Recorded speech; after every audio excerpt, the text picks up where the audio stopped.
We find out today if Fort Worth police officer caught on camera will face consequences for arresting a woman who called him for help. And we take a look at the hot button issues dominating the 85th Texas legislative session. Plus today, you can take a tour of where America's team trains to be great, while you can see inside the Frisco Star. Today is January 9th, 2017. Live from Dallas and Fort Worth, this is CBS 11 News at 4:30, the ones for Texas.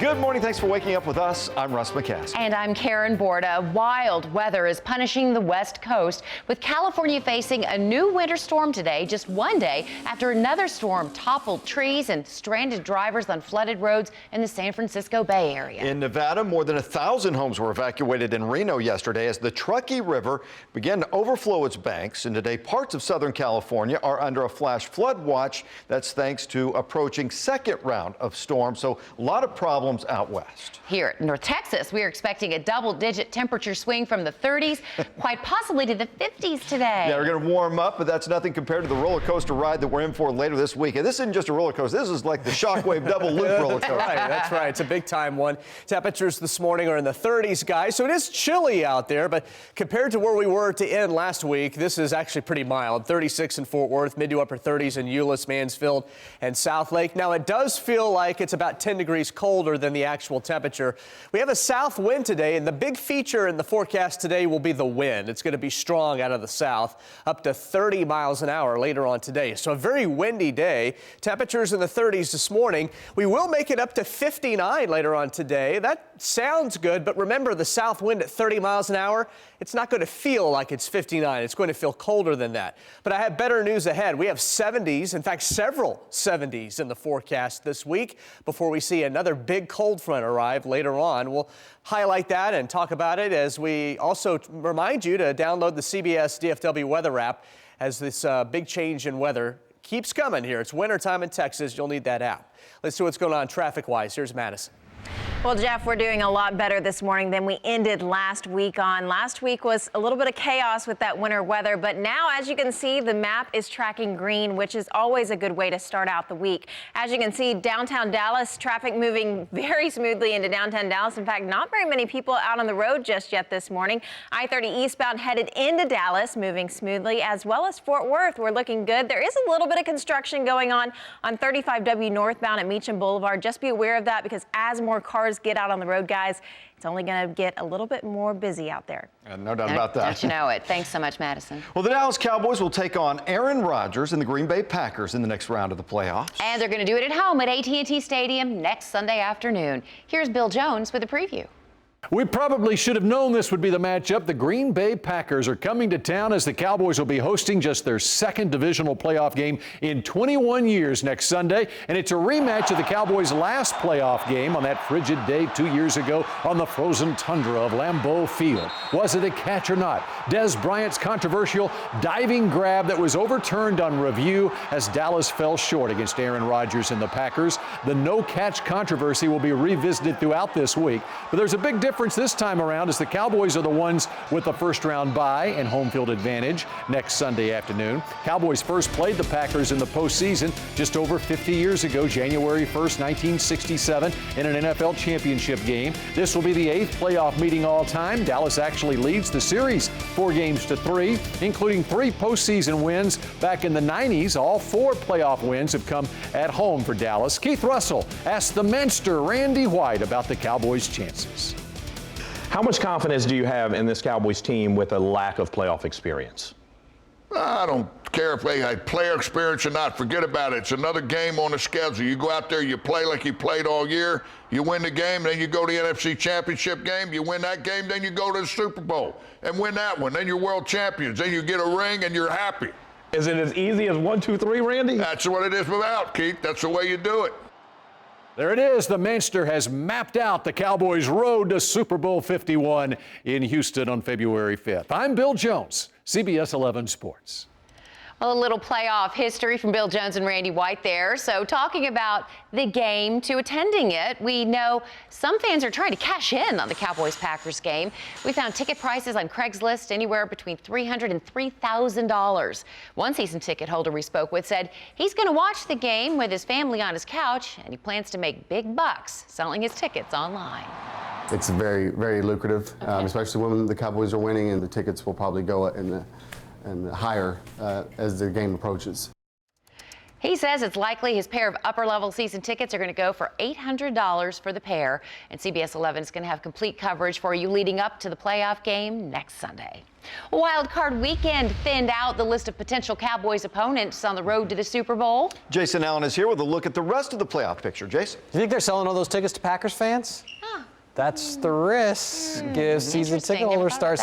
Okay, so you sure you want to talk about next potential opponents on the way to the Super Bowl? You sure you don't want to just win a game first and then talk about it? You want to talk about it all? All right. Let's look ahead. All right, I am not responsible for what happens then. Okay, so here is a look at the teams that are not on vacation yet in the NFL. If the Cowboys can get past the Packers, and let me find it here, they would face the winner of Atlanta and Seattle then in the NFC playoffs. The winner would have to come here to play the Cowboys if the Cowboys win. Over on the other side in the AFC, Pittsburgh Steelers will be in Kansas City to face the Chiefs on Sunday, and the Houston Texans, down there in the bottom, they are holding on to that slim chance to get to the Super Bowl in their hometown. They will have to get past the New England Patriots, though, on Saturday if they want to do it. Now, the Texans are not the only ones excited about a Houston Super Bowl. This weekend, you're looking at people who lined up in Houston for a commercial casting call. Now, usually this is something you're just going to see out in L.A. or out in New York as they get ready for Super Bowl commercials. But when you've got the Super Bowl, you get some attention. So the director of this commercial, which was for mac and cheese, made a stop in Houston just to see who they could turn up. So everybody from teachers to finance executives were all out there, all taking a shot at landing a role. Of course, if you get it and you land a spot, that is an instant audience of millions, tens of millions of people. So maybe for those 5, 10, 15 seconds, it's worth it. Get an agent. Absolutely. You never know. All right, Jason, thanks. Well, happening today, your chance to go behind the scenes of the Star in Frisco. CBS 11's Vanessa Brown is live at the Star with what you will see. Vanessa. Hey, good morning, guys. This all comes on the heels of the Cowboys' successful regular season. Now, check it out. This is just the outside, and the best part is you're going to get to go inside out of this cold. Now, starting this morning, fans will have a chance to tour the 91-acre facility and get an up-close look at the operation. Highlights include seeing the field, the war room where this year's draft will happen, Super Bowl memorabilia. You can check out the team's 5 championship rings and trophies from the 1971 through 95 seasons. Each VIP tour lasts a little over an hour and leaves from the Ford Center. Now, I checked out the website. Today's tours are all booked, but tomorrow is available. Now, the cost for them, including fees, will set you back about $35 a person. Live at the Star in Frisco, Vanessa Brown, CBS 11 News. Vanessa, thank you very much. Dallas Fire is working to figure out what sparked an overnight fire that destroyed a home in Old East Dallas. Firefighters arrived at the home on Richmond Avenue near Glencoe at about 1 this morning to find smoke and flames shooting through the roof. 2 men and their dog were able to get out safely. We're told the house was in the process of being remodeled, but there's no word whether that had anything to do with the fire. The home is considered a total loss. Well, tomorrow the Texas legislature goes back into session. Several hot-button topics are on the agenda for this year, including Lieutenant Governor Dan Patrick's Privacy Protection Act. It would force transgender people to use the facilities corresponding to their gender listed on their birth certificate. Plus, cyberbullying legislation designed to stop online harassment. Our Jack Fink will be in Austin. You can look for his report starting tonight at 6 o'clock. The Fort Worth Police Department is expected to announce today what will happen to a police officer after he arrested a mother and daughter who had called police for help. The mother claims a neighbor choked her son for tossing a piece of trash in his yard. A controversial video showing a confrontation between the mother and the officer, who eventually arrested her, made national headlines. The DA will determine if anyone will face criminal charges in this case. When the department announces the results of its internal investigation against the officer, we will let you know.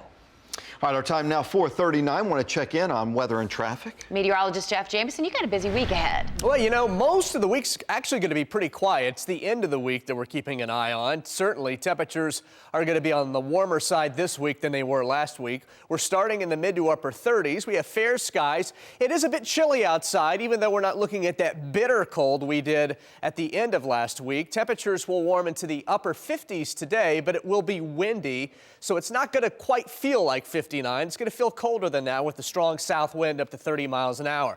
Check out tomorrow and Wednesday, though. That's a little bit more like it if you want spring-like weather. Highs in the mid to upper 70s. Break out the short sleeve shirts for Tuesday, Wednesday, Thursday. Also very warm. It will continue to be windy, though, with those south winds up to 30, 35 miles an hour. I imagine if you suffer from mountain cedar pollen, the middle of the week is not going to be your friend with all that south wind. Now, take a look at the satellite radar picture. It's quiet here. Big storm in California, a lot of rain and higher elevation snow. And there's a storm system way out here, really southwest of Alaska, that's going to bring us a lot of rain this weekend. The big question is, will it just stay rain? And we're going to take a look at those chances coming up in just a few minutes as, the roller coaster drops back down as we head toward the weekend. Let's see what's going on with your traffic as we start a new week on a Monday. Here's Madison Adams. Well, thankfully, Jeff, it's a quiet start to the work week out on the roadways. You can see there's not much traffic all across the Metroplex. We are watching a couple of different places where construction could be a problem. I-35 east southbound speed is about 57 miles per hour right now, which is good for a Monday morning. There's a little bit of construction out on the roadway, but it should be cleared by the time we get to rush hour. As for Collin County, you can see 75 moving smoothly, as well as your tollways. So, guys, it should be a smooth start to the morning. Good deal. Thanks so much, Madison. Heading out, why more American troops are heading east, what's being called the latest deployment of troops in Europe since the Cold War. But first, new information about the man accused of killing 5 people at Florida's Fort Lauderdale Airport.